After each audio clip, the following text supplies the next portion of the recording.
I hope everyone's Pesach was fantastic, and welcome into this week's Parshas Shemini edition of the Torah Podcast.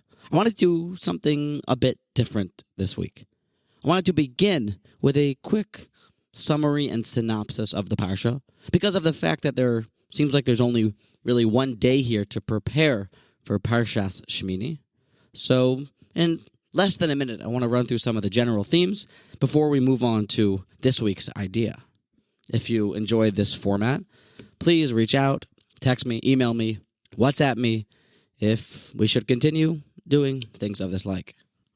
So Parshas Shemini begins with, it is the 8th day of the inauguration of the Mishkan. It is actually the first day of Nisan. The keys to the Mishkan, to its avoda, are being handed over to the Kohanim, to Aaron, his sons, and the rest of the Kohanim.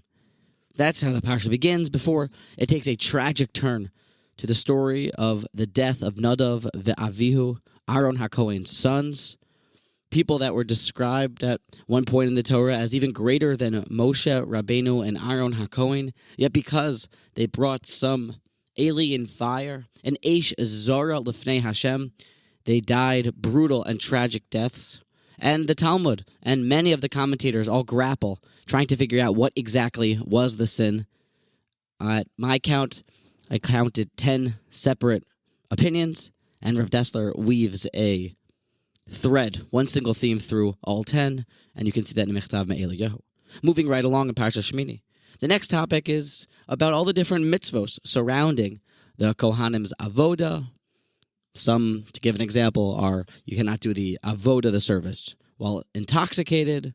Parshas Shemini then moves on to go through all of the laws of kosher and non-kosher animals.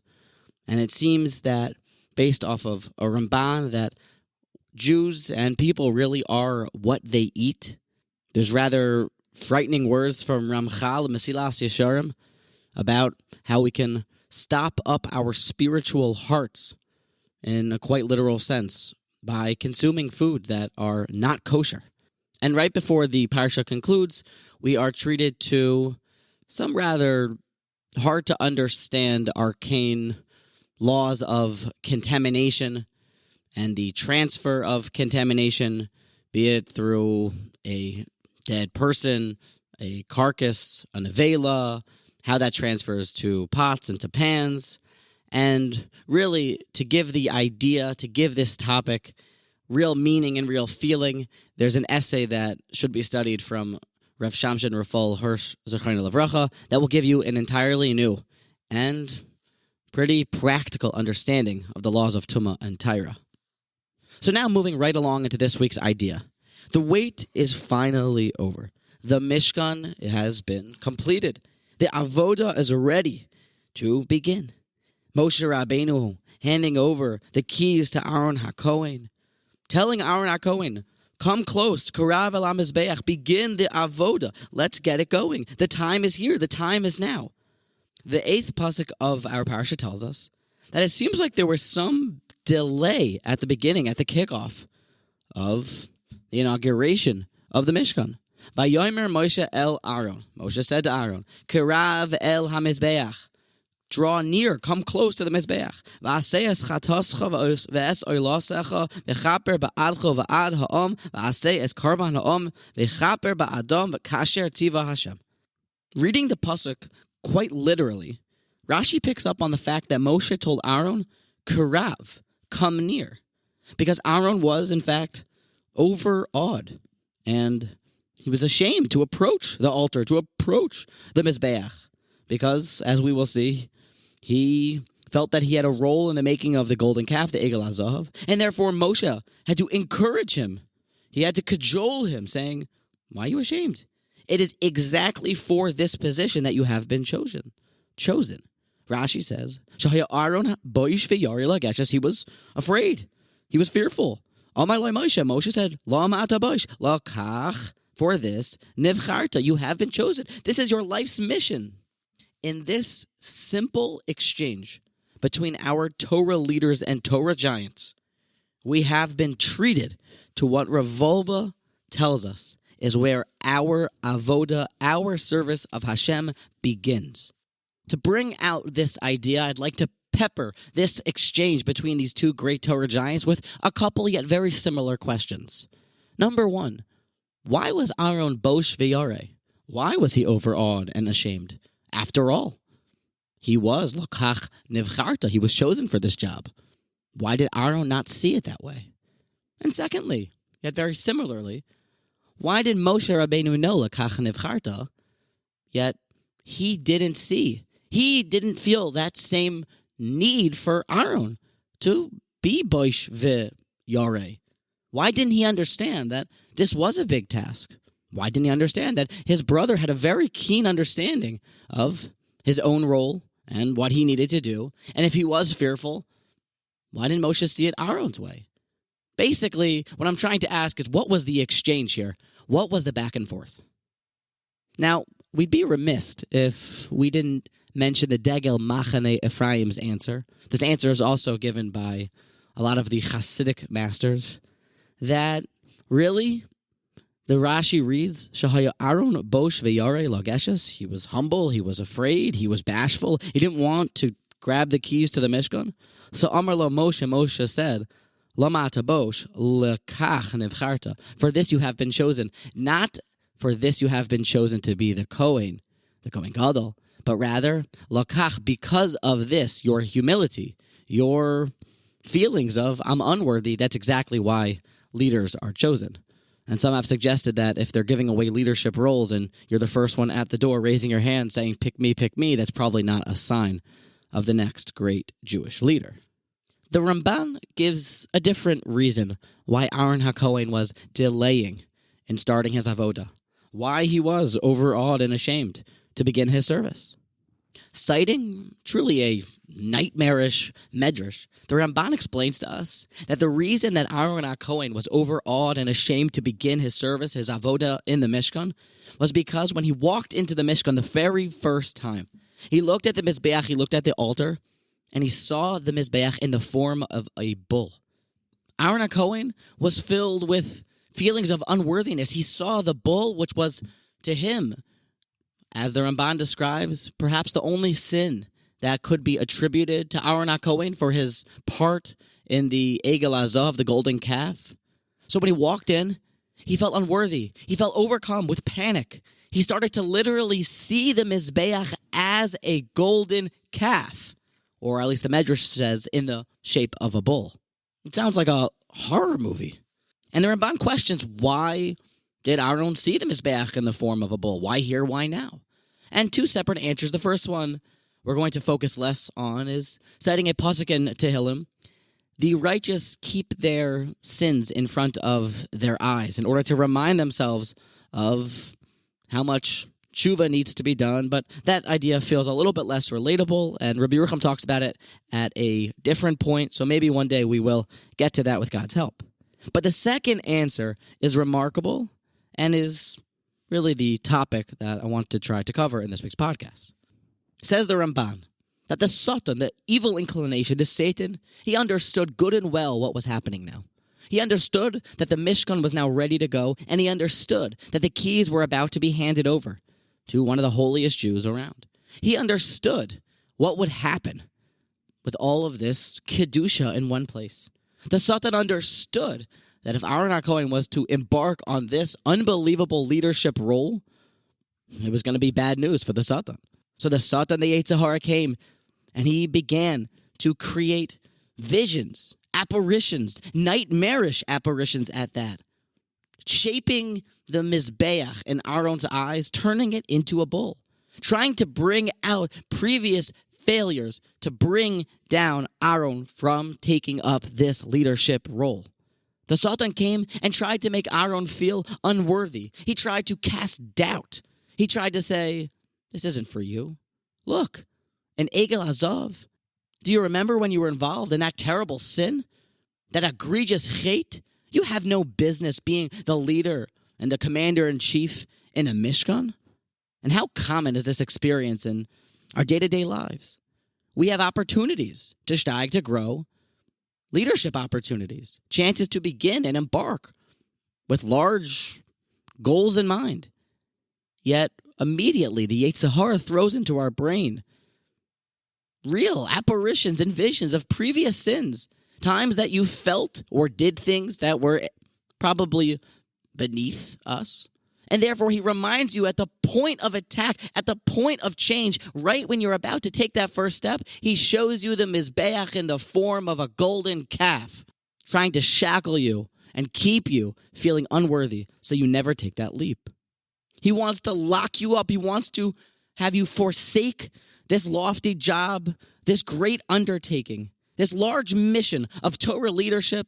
He wants you never to forget your previous sins. He wants you to be unable to shake off sins of old. Mental images of laziness will flood your mind at times that big opportunities present themselves. Now let us explore this topic a bit further. The Mishnah in Avos, Perek Daled, Mishnah Daled, in fact tells us that a person should be ma'od shafal ruach, exceedingly humble. Wolbe points out how rarely that those words are used together. Ma'od, very, extremely, extraordinarily humble. So who's to say that Aaron HaKohen made the wrong decision? After all, he was Yarei V'bosh. He was acting with humility. Aaron HaKohen was ma'od shafal ruach, remaining humble. But the question really stands on nothing. This question has a tough time getting off the ground because Moshe Rabbeinu told him, Lakach nivcharta, for this you have been chosen. A person must understand that humility, says Rav Wolbe, that all midos, in fact, if they get out of whack, if they become overbearing, if a person's humility or any midah at that inhibits your service of HaKadosh Baruch Hu, then that midah has gone too far. And this is a very important lesson for us to keep in mind. Sometimes the equilibrium of our midos can get out of whack. Sometimes we can be too yorei v'bosh. We can be too fearful and too humble. It is possible. We can become so humble that we never take up an initiative. We can become so loving of everything that we never stand up for what's right. We can become so, God forbid, distasteful and hateful that we can never learn to love. We must always find that perfect balance in our midos to help us maximize what we have in the service of HaKadosh Baruch Hu. Rav Wolbe concludes, if one's humility inhibits his avodas Hashem, then he has overstepped the proper parameters of this midah. Moshe was telling Aaron that if he was specifically chosen for this position, then this was not the time or the place for humility. In this same vein, a person must know that while humility and yarei v'bosh is an important way to live life, you cannot begin your ascendance to your potential in your life without knowing how truly awesome your innate greatness is. A person cannot study Musar until he is already cognizant of the abundance of his positive midos. Listen to the words of Rabbeinu Yonah at the beginning of his Sefer Sharei Avoda. And know that this paragraph is not Pesach Krohn or Charlie Harari speaking, but the great Rishon just telling us straight and direct how we should begin our avoda. I quote, "The very first gateway into avodas Hashem is that one who wishes to serve Hashem must know his own worth and be cognizant of his caliber and the caliber of his forefathers and their greatness and importance and how beloved they were to their Creator. He must constantly strive and strengthen himself to maintain this caliber, and he should think to himself, a great and important person like myself, who has lofty and awesome positive attributes, who is the son of great people, the son of kings from the past. How can I do such a terrible thing and a sin before Hashem?" End quote.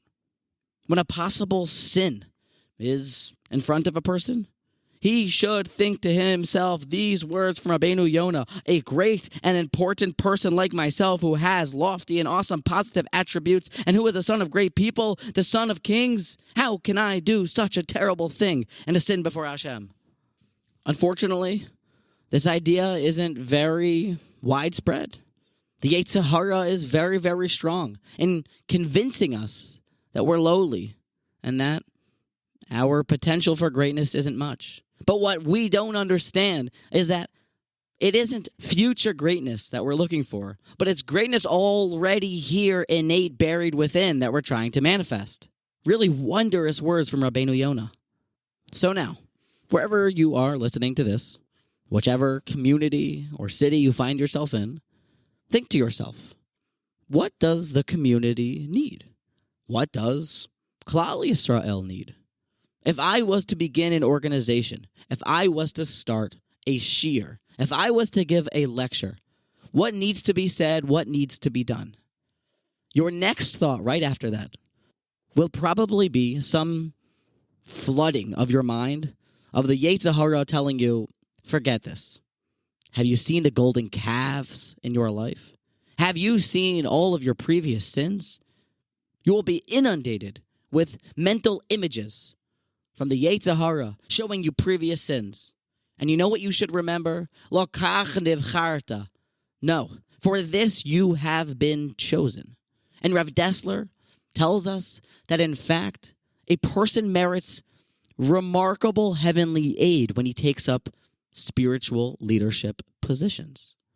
He brings a proof from the evil and wretched Menashe HaMelech, who was the 12th king of Melech Yehuda, who took the throne, assumed the throne at a mere 12 years old, the oldest son of Chizkiah. Menashe HaMelech was as wretched, he stooped so low that he actually put an idol, he put Avodah Zarah inside the Kodesh HaKadoshim. It doesn't get any worse than that. Yet still God performed miracles for him. Yet still Hashem brought about 10 constant miracles in the Beis HaMikdash. Still, if a person, Rav Dessler says, is in a role of leadership, and there is hope for him to change, if there is hope for him to do tshuva, then leaders of the Jewish people merit remarkable heavenly aid and assistance. And actually, Rav Aryeh Carmel, who translated Michta Me'Eliyahu into Striving for Truth in English, comments that Rav Dessler, at a point of his describing of some examples of people meriting heavenly aid, he actually was humbly referring to himself, to Rav Dessler himself, that in 1941, when he was starting the gates at Kollel, there were miracles happening all the time. And while Rav Dessler felt inadequate, that he shouldn't be meriting these miracles of millions of dollars showing up exactly when he needed them, and the right educators showing up at his door exactly when he needed them, Rav Carmel tells us that really Rav Dessler was speaking from his own personal experience. So this is Parshas Shemini's lesson to us, that sometimes we need to put the midos back in their place. We must make sure they are arranged quite nicely. We must quit the false humility, put each midah back into the proper place. We must put it inside its right borders. We must look for what Klal Yisrael needs us to do. We must assume leadership roles. We should strive to begin shiurim, give lectures, educate, start organizations for things that you think are overlooked, that aren't being taken care of in Bnei Yisrael and Klal Yisrael. And at that moment, when you feel panic-stricken, seeing the Egel HaZahav of the golden calf and previous sins everywhere that you look, when your brain becomes flooded with nightmarish apparitions of previous sins, when the Yetzer Hara, the Satan, begins to dissuade you from taking up this leadership role, you remember Moshe Rabbeinu's advice to Aaron HaKohen on that day. You remember the words, Lokach nivcharta, for this you have been chosen.